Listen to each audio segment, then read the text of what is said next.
મને અત્યારે ભગવાનની કૃપા એવી થઈ ગઈ છે ને, મારે જે બનાવવું હોય ને હું બનાવી શકું. હમણાં એ જે પેશન્ટ હતું ને ઇમરજન્સી વાળું, ઓલું પ્રેસ્પિરેશન ને કોલ્ડ સ્વેટ ને કોલ્ડ ઓલું, એને મેં પોઝ કરી નાખ્યું હતું. મેં કીધું ચેતનાબેન નામ લખ્યું મેં બ્લુ પેનથી, પોઝ આવે ખબર 2 લીટા આવે ને, આ પોઝનું આ આવે. પોઝનું બટન મેન્ટલી તમારે દબાવી દેવાનું લખીને. શું કરવાનું? એટલે આગળ પ્રોગ્રેસ ન થાય. રિસ્ટોર, પોઝ અને એન્ટર, આટલી સિસ્ટમ આવે કોમ્પ્યુટરમાં. એવી રીતે આપણા માઇન્ડની અંદર બી એવી થોટ પ્રોસેસ તમે કહો ને, પરસીવ જેવું તમારે જેવી ડિમાન્ડ હોય ને એવું કુદરત સપ્લાય કરશે. તમે શું ભાવ પેદા કર્યો છે ને, સાહેબ કહેતા ખબર છે, નખ સોમિકા ખબર છે? મેડિસિન ન હોય તો શું કહેતા? નખ સોમિકા વન એમ, ખબર? તો એ શું છે? તમે જેવો ભાવ પેદા કરશો ને એવું પેશન્ટ છે એ પરસીવ કરશે. અને ઉપરવાળો ત્યાં ગાડીથી પોઝ એટલે શું? આગળ જતી પ્રોસેસ ત્યાં ગાડી સ્ટોપ થઈ જશે. આ બહુ મહત્વનું કામ કાલે જ મને એનો અનુભવ થયો.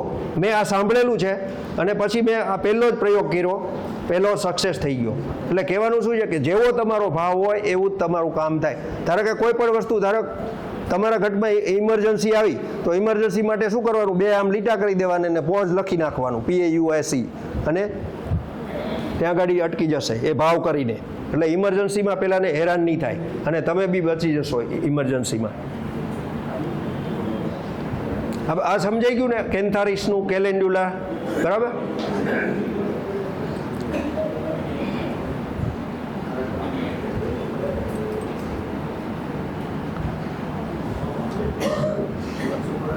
આ જ્યારે બંધ થઈ જાય ને આંખ બંધ થઈ જાય ને, આંખમાં ટીપા ન થાય ત્યારે પણ તારું રેટિના ગઈ હશે, કેમેરો ગયો હશે, વિઝ્યુઅલનો પ્રોબ્લેમ હશે, ઘણા બધા સવાલ થાય અને તમને પરસેવો મળે વળવા. 3 દાડો આંખો ખુલે નહીં ને એટલે શું થાય? સારું કાંઈક લોચો થાય. તો લોચો ન થાય એના માટે શું કરવાનું? તમારે શંકા કરવાની નહીં. શંકા કરે એટલે મીરા. રામચંદ્ર ભગવાને પાણકો નાખ્યો તો નદીમાં, ખબર? કેટલા કેસે ડૂબી ગયો તો? હાથ ઊંચો કરો પ્લીઝ. કેટલા કેસે ડૂબી ગયો તો? તરી ગયો તો? નહોતો તર્યો, ડૂબી ગયો તો. એને ભાવ કર્યો તો એવો કે મારો પાણકો ડૂબે છે કે તરે છે. ઓલા હનુમાનજી ઉપરથી ઓલા ઝાડવા ઉપરથી દાંત કાઢવા મળ્યા, ભગવાનનો પાણકો ડૂબી ગયો, ભગવાનનો પાણકો ડૂબી ગયો. જ્યારે તમે ભાવ કરશો એવો તમારો પાણકો ડૂબી જાય કે આ પેશન્ટને આમ થાય કે નહીં થાય, પતી ગયું, તમે મરી ગયા. પેશન્ટ તો મરશે જ તે, પણ તમે શંકા કરી એટલે મરી ગયા. શંકા છે ને, શંકા જેવો કોઈ માણસ દુશ્મન નથી ને શંકા જેવો કોઈ રોગ નથી. જો તમે શંકા બંધ કરી દો ને તમારા જીવનમાં બાદશાહ થઈ જાઓ, તમે માસ્ટર થઈ જાઓ. તમારે કોઈની આગળ પેલું નહીં કરવું પડે. જો આ જે પસ છે ને, આ પસ ફોર્મેશન થાય, જુઓ તમે.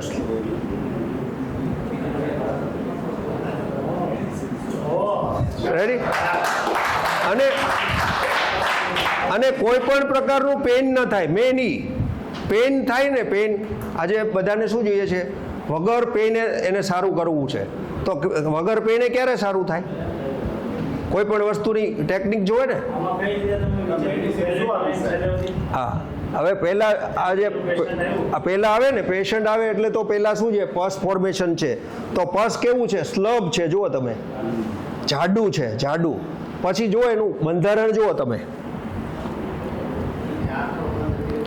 એનું બંધારણ જુઓ તમે. હા સાહેબ, જુઓ એનું ઓબ્ઝર્વેશન જુઓ સાહેબનું. તો કેલ્કેરિયા છે ને, કેલ્કેરિયા જ્યારે પસ ફોર્મેશન આવે ને ત્યારે કેલ્કેરિયા વિચારવાની, કેલ્કેરિયા સલ્પ બંનેમાં આપવાની. બાયોકેમિકમાં બી આપવાની 3 ટાઈમ અને આમાં પોટેન્સી હાઈ આપવાની અને વોટર પોટેન્સીમાં. હવે મેઝેરિયમના ડોઝ એટલા સરસ રિપીટ મળે ને સાહેબ, અનબિલિવેબલ.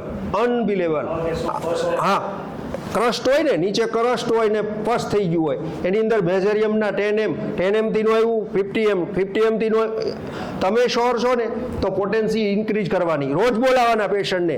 એવું નહીં તમે મહિના પછી આવજો, 15 દી પછી આવજો, 7 દી પછી આવજો. આપણે શું કરીએ છીએ? 3 મહિનાની દવા આપી દઈએ, એમ નહીં કરવાનું. આમાં એક્યુટમાં હા કેલ્કેરિયા, હે ના કેલ્કેરિયા. અને આ જે છે ને એનું પેન છે ને સબસાઇડ કરવા માટે જ્યારે પેન હોય તો શું કરવાનું, આર્સેનિક આપવાની રિપીટેડલી 10 mના 1 પિલ્સ 500 mlમાં. એટલે જ્યારે એમ કે પેન સબસાઇડ થઈ ગયું એટલે બંધ કરી દેવાની. અને મેઇન ખાસ એક છે કે આની અંદર શું કરવાનું, ક્રિએટિનિન ખાસ કરાવતું રહેવાનું. કારણ કે આજે અત્યારે બધા આપણે શું છે ભેળસેળવાળું પેસ્ટિસાઇડ, યુરિયામાંથી દૂધ કેટલું ઓલું કરે. અમારે એક અંકલેશ્વરથી પેશન્ટ આવ્યું તો સાહેબ અમે પેલી પેસ્ટિસાઇડની દવા બનાવીએ ને આટલું સવારે ફૂલ ઉગડ્યું હોય ને સાંજના દૂધિયું આવડું થઈ જાય. તો એ આપણા શરીરની અંદર ટોક્સિસિટી આવે છે. પણ ભગવાને એવી બોડીને એવી ઇમ્યુનિટી આપી છે કે આપણી જે સિસ્ટમ છે એ શું કરે છે, રિસ્પોન્સ આપે છે કે ભાઈ સર્વાઈવ કરવા માટે ડિફેન્સ કરે છે. એ પેલું ઝેર નહીં, ક્રિએટ વધે ત્યારે આર્સેનિક નહીં, એની જે તે મેડિસિન હોય એ પણ ક્રિએટ કરાવવાનું એમ કહું છું. ક્રિએટ કર્યા વગર આડેધડ ઠોકમઠોક નહીં કરવાની. આપણે ઘણી વખત શું છે ટ્રીટમેન્ટ આપીએ પણ કેટલી બધી એલોપેથિક જર્ની હોય એની દવાની, તો ક્રિએટિનિન પછી ખબર પડે નામ કોનું આવે, આપણું આવે. એક પેશન્ટ હતું, અત્યારે નથી ટાઈમ મારે, શેર કરીશ ક્યારેક, કે ભાઈ ક્રિએટિનિન એને બિચારાને વર્ષોથી લેતો હતો ને ઓલા રાજીવરાજ ચૌધરીની પથ્થર ઠોકાઈ ગઈ, એનું નામ આવ્યું પેપરમાં. હવે કેવડો મોટો ડૉક્ટર છે, હવે પેલો સ્ટીરોઇડ લેતો હતો, એ મને ખબર હતી. અને એને આપ્યા તે 25 લાખ રૂપિયા આપ્યા, ખબર છે તમને?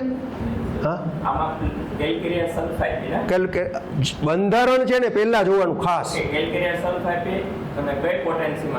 10 m. હા 1 m. કેલેન્ડુલા, કાલીમોર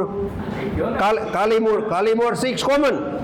કાલીમોર બધામાં ભૂલવાની નહીં, કાલીમોર 6x પેટર્ન. નહીં કેલેન્ડુલા ઓઇન્ટમેન્ટ નહીં, કેલેન્ડ્યુલા ક્યુબી આપી કાંઈ. અને મેં એક બંસની મેડિસિન બનાવી છે થોરના પાણીમાંથી, એ બી આપીએ કાંઈ. થોર લોકલ. આજે આ સ્લાઇડ બધાને મળી જશે. આજે પર્સનલ હિસ્ટ્રીવાળી છે, આ ડોમિનેશન ને આ તેન બધું છે ને, ફેમિલી હિસ્ટ્રી ને એ બધું છે, બહુ સરસ છે. બરાબર, ઠીક છે. આ બહુ ડિટેલમાં જતો નથી, પણ અત્યારે સેમિનાર પૂરો થઈ જાય એટલું બધું. આજે છે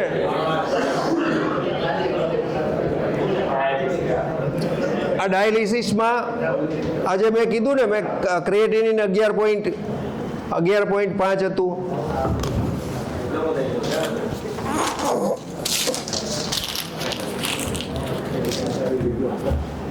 જો આને શું કહે, રેસ્ટલેસનેસ છે ને, હક ન થાય, હક લેવાય ન દે.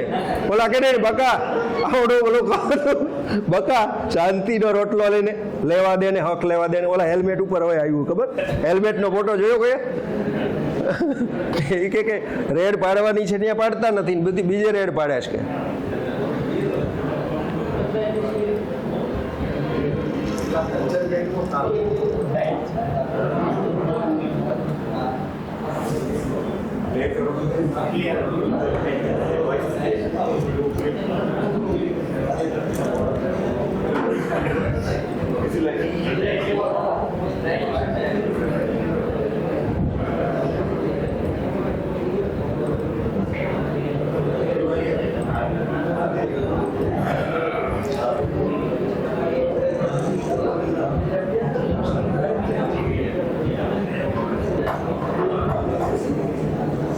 જો આટલું એવું છોકરું છે, દવા પાઈ છે મારા મિસિસને. આને ફોસ્ફરસ અને એસિડ ફોસથી અને કેલ્કેરિયા ફોસ, જ્યારે સ્ટેટ પ્રમાણે તમે મેડિસિન આપો ને, આપણે એમ સમજીએ કે દર વખતે એક સરખી જ મેડિસિન આવે. દર વખતે એક સરખી મેડિસિન આવતી નથી. એને પ્લેટિના બી આપેલી છે.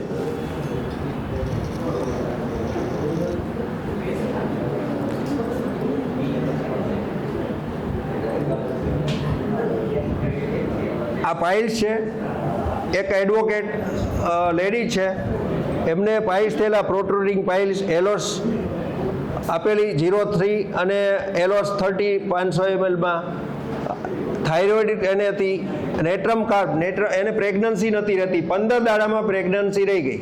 હવે છૂટાછેડા લેવાના હતા, 15 દાડામાં સાંભળ્યું કોઈથી પ્રેગ્નન્સી રહી જાય ને માસિક માઇન્ડ બ્લોઈંગ, કે મારા મગજની અંદર માઇન્ડ બ્લોઈંગ ક્વેશ્ચન છે કે હું એડવોકેટ છું પણ સાલું કે 15 દાડામાં પ્રેગ્નન્સી રે, આટલા બધા આઈવીએફ કરાવ્યા, દુનિયાની દવા ખાધી અને આજે માસિક તો આવ્યું નથી ને પ્રેગ્નન્સી રહી કેમ? માસિક આવ્યા વગર પ્રેગ્નન્સી રે સાહેબ? સમજવા જેવી વસ્તુ છે ને. તો એ માસિક બી આવ્યું નથી, નેટ્રમ કાર્બથી અને ઇસ્ટ્રોજનનો એક 1 mનો ડોઝ, થાઇરોઇડ એને થાઇરોઇડ હતી, થાઇરોઇડનો એક ડોઝ આપ્યો, એટલે રોજની અલ્ટરનેટ ડે એક જ ડોઝ અલ્ટરનેટ ડે, કારણ કે એને થાઇરોઇડ હતી ને, માયાઝમેટિક બ્લોકેજ જે હોય કે નહીં, એ બ્લોકેજ એ કરવા માટે આપણે આપવી પડે. અને સલ્ફર એક ડોઝ 200. પ્રેગ્નન્સી છે એ 15 દાડામાં પ્રેગ્નન્સી રહી ગઈ. મારી પાસે અત્યારે 25 કેસ છે પ્રેગ્નન્સીના કે જે આવી રીતે પહેલાં થઈ ગયા હોય. અને પછી એને પાઇલ્સ થયા હતા પ્રેગ્નન્સી ટાઈમે, કોલેન્સોનિયા આપી, એક પ્રેગ્નન્સી ટાઈમેના પાઇલ્સની દવા છે પણ એ અસર નહીં કરી, એલોસથી સારું થઈ ગયું એને. એલોસ 30 હે લો પેથોલોજી છે ને, ઇમરજન્સી છે, આ થોડું કંઈ ઓલું છે. હમણાં તરત જ થઈ ગયા હતા, કારણ કે કોઈ પણ વસ્તુ હોય ને એ પેથોલોજી ઉપર જાય બધું. ઇમરજન્સી છે હાઈપોટન્સી, પેથોલોજી સ્લો છે નોર્મલ પોટન્સી. કેમાં? હા, પોસ્ટ બર્ન. હવે આખા શરીરમાં એને બર્ન્સ હતું. આની સ્લાઇડ બહુ બધી છે. આને 8 વર્ષ દવા લીધી, બધા જ પેલા કિલોઇડ જતા રહ્યા. ખજવાળ આવે છે ને, અર્ટિકા યુરેનસ. પછી સ્કાર જે છે એનું રૂબ્રિક છે, એમાં ખજવાળ, તમે ઇચિંગ નાખો એટલે તરત ઘણી બધી મેડિસિન આવે, પણ એ અર્ટિકા યુરેનસ છે ને બેસ્ટ એની મેડિસિન આવે છે. અને કોસ્ટિકમ 6 છે ને એ રિપીટેડલી આપવી પડે, કારણ કે આપણે સાયકોસિસ છે, એને બ્રેક કરવા માટે શું કરવું પડે? ઘણા બધા હથોડા મારવા પડે. એક હથોડાથી એ વસ્તુ તૂટશે નહીં. આવા જે શું કહેવાય પોસ્ટબર્નના પેશન્ટ છે એ દુનિયાના સારા કર્યા છે, પણ આવી રીતે હિસ્ટ્રી લઈને અને સાઈડ લઈને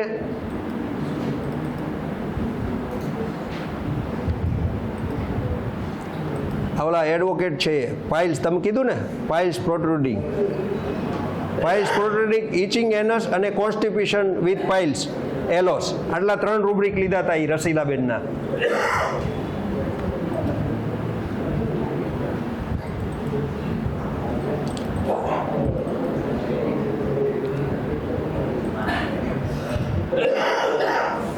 આજે આ બેબી છે ને લોંગ ટોલ છે, આ જોવો ને ત્યાં ખબર પડવી જોઈએ અડધી કે આરું લોંગ ટોલ છે, બરાબર. એને પ્રોબ્લેમ ક્યાં હતો? પ્રોબ્લેમ હતો બોર્ડમાં સેકન્ડ આવેલી. બોર્ડમાં સેકન્ડ આવે એટલે શું થાય? બોર્ડમાં સેકન્ડ આવે એટલે શું થાય? અહંકાર આવે. એની બેચમાં બેસે ને કોઈ, ધારો કે મારી બેચ અહીં ફિક્સ જ હોય, ખબર છે ચંદ્રેશભાઈ? મારી ખુરશી અહીંયા જ હોય, એને એમ જોવે મારી સીટ ઉપર કોઈ બેવું ન જોવે, સમજાણું? અને મારાથી આગળ કોઈ નીકળવું ન જોવે. બોર્ડમાં હું ક્લાસમાં બી ફર્સ્ટ આવે, પછી એને શું થાય? જેલસી થાય કે મારા જેવું કોઈને હોવું ન જોઈએ, મારી જગ્યાએ કોઈ બેસવું જોઈએ નહીં, મારાથી આગળ જવું જોઈએ નહીં. જેલસી, બરાબર. લેકેસીસ આપી, એટલે અલગ અલગ એપિસોડ પ્રમાણે. અને એને રાત્રે એક વખત છે ને સપનું આવ્યું ને એટલે પલંગ ઉપરથી પડી ગઈ. અને નાઇટ વોચ, આટલા બધા બુક્સ બધા દુનિયાના વાંચવાના હોય, એમનામ તો કંઈ ફર્સ્ટ આવે નહીં. એટલે અત્યારે 12માની એક્ઝામ ચાલે છે, અને લ્યુકોરિયા થીક હતા, એના લ્યુકોરિયા પેસ્ટ જેવા હતા, પેસ્ટ જેવા, એ બી સારા થઈ ગયા. પછી માસિક બી રેગ્યુલર થઈ ગયું. અને એના વાળ છે ને બરોડ હતા, બરોડ એટલે કર્લી હેર હતા. એ બોરેક્સના એક ડોઝ દર અઠવાડિયે એક ડોઝ રિપીટ કરવાથી એના વાળ સ્મૂથ થવા માંડ્યા. આમ એના મમ્મી આમ કરે, તારા વાળ કે રિયા સ્મૂથ થવા માંડ્યા હો. હા, સ્મૂથ એટલે અને એની જેલસી છે ને, જેલસી પછી દવા પછી વહી ગઈ. એ કે મને હવે કાંઈ ફરક નથી પડતો, હું પહેલાં બેસું કે પછી બેસું. ત્યારે સમજવાનું કે આ મેડિસિન છે તમારી પરફેક્ટ છે. અને એની સેપિયા છે ને માસિક ઇરેગ્યુલર, જ્યારે કોઈ પણ માસિક ઇરેગ્યુલર ને એરિસ્ટો સાહેબ ખબર છે, સાહેબને બહુ અનુભવ છે. એરિસ્ટો ને આવડિયા જે સેપિયા છે, સેપિયા માસ્ટર મેડિસિન છે. સેપિયા આ હોર્મોનલ જ્યારે ઇમ્બેલેન્સ હોય ત્યારે એક જ ડોઝ આપ્યો, હોર્મોન બધા એનો માસિક બધું રેગ્યુલર થઈ ગયું. સેપિયા છે ને, સેપિયાની અંદર બી બધા એ સિમ્ટમ બહુ બધા હોય છે, એટલે એ ડિસ્ક્રિપ્શન નથી આપતો, પણ હોર્મોન ઉપર જનરલી આપું. બહુ બધું હું પૂછપૂછ ન કરું. મેં એને એમ કીધું, મેં કીધું તું હોમિયોપેથિક લે ને, હોમિયોપેથિકમાં આટલું સરસ છે તો માસ્ટર બની જાય. ના, મારે તો એલોપેથિક જ બનવું છે.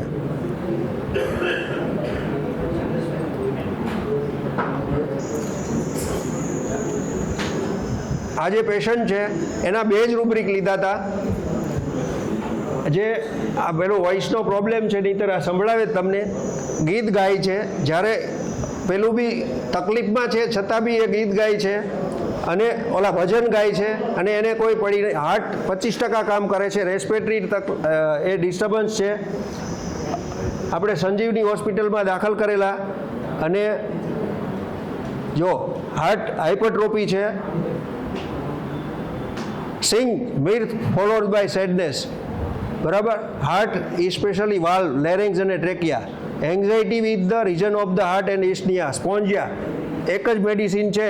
જો સંજીવનીમાં લખ્યું LVF અને F વિથ સેપ્ટિસિમિયા છે. હવે સ્પોન્જિયાનો 200નો એક ડોઝ આપ્યો. નારોલા સાહેબને મેં કીધું મારી દવા અજમાઈશ કરી. અરે શું સાહેબ, આપો ને સાહેબ. અને આપીને બીજે દાડે એને ડિસ્ચાર્જ આપી દીધો. જુઓ છે. હવે આ બીજો ટ્રોમા, પડી ગયા હતા અને એને ઇન્જરી થઈ હતી. જો એટલું બધું ખરાબ રીતે પેલું થયું હતું કે ચાલી બી નતા શકતા. શું આપી, જો સોફ્ટ ટિશ્યુ જે છે એનું પેલું ટોન થાય ત્યારે શું, આર્નિકા 10 ml અને આપી, અને કેલેન્ડ્યુલાનો 1 ડોઝ આપ્યો હતો, અને હાઇપેરિકમનો 1 ડોઝ આપ્યો. તમારે છે ને ફ્રિકવન્ટલી કોઈ પણ વસ્તુ છે ને, આર્નિકા, હાઇપેરિકમ અને લેડમપાલ શું કામ આપવાની? કારણ કે એને જો ધનુર ન થાય, ઘણી વખત શું છે ધનુરના પ્રોબ્લેમ થાય કે આ તે થાય, નવ ઇન્જુરી હોય એટલે હાઇપેરિકમ આપો એટલે એનું ગ્રેન્યુલેશન થાય ને એનો કલર છે એ સર્ક્યુલેશન બરાબર થાય, એટલા માટે હાઇપેરિકમ, બરાબર. આ કલરમાં તમે ડિફરન્શિએટ કરી શકો. જુઓ ટાઈમ થઈ ગયો સાહેબ, તો પૂરું કરીએ.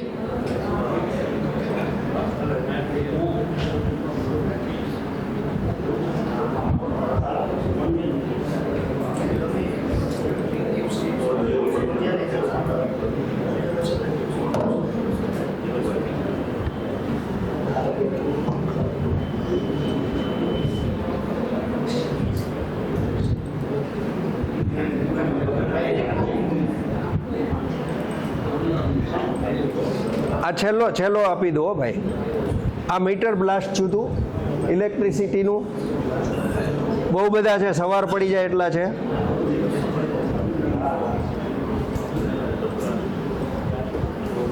જે ગ્રેન્યુલેશન થવું ને, ગ્રેન્યુલેશન તમારે આંખો વીંચીને કાલી મૂર આપી દેવાની. કાલી મૂર ગ્રેન્યુલેશન ફાસ્ટ થશે. કેલેન્ડુલા છે એ હાયરમાં રિપીટ કરવાની, અને ફર્સ્ટ થાય તો એપાર સલ્ફ છે, સિલિકા છે. આ તે સિલિકાના મેં જોયા ને, હાથ છે ને એની અંદર સ્વેટિંગ વધારે હોય ત્યારે સમજવાનું આને સિલિકા આપવાની છે. અને નેટ્રમ કાર્બ હોય એને ક્રેવિંગ ખાસ જોવાનું. ક્રેવિંગ નેટ્રમ કાર્બ હોય ને એને બટાકા બહુ ભાવે. લીંબુ છે ને બહુ ભાવે ને સાહેબ, માથું દુખતું બંધ થાય. બેલાડોના આટલા લીંબુ ખાતો હું પોતાનું. બેલાડોના સારું થઈ ગયું માથું.